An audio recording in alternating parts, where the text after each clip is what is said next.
আজ শেয়ার করছি রাতে রুটি দিয়ে খাওয়ার মতো সহজ আর টেস্টি একটা রেসিপি।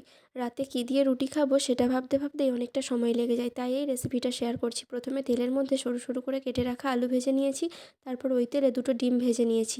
এরপর গোটা জিরে আর তেজপাতা ফোড়ন দিয়ে একে একে পেঁয়াজ কুচি, আদা রসুনের পেস্ট, তারপর দিয়ে দিলাম হলুদের গুঁড়ো আর টমেটো কুচি। টমেটো কুচিটা একটু ভালো করে নেড়ে নিলাম আদা রসুনের পেস্টের সাথে।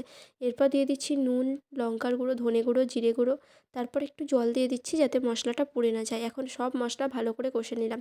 তেল ছেড়ে এলে দিয়ে দিলাম ওই ভেজে রাখা আলু আর ডিমটা।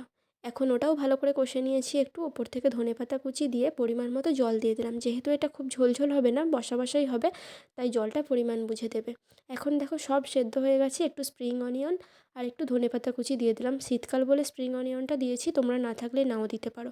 এখন গরম মশলার গুঁড়ো ছড়িয়ে ভালো করে আর একটু নাড়াচাড়া করে নামিয়ে নিলাম রাতে খাওয়ার জন্য একটা রেসিপি।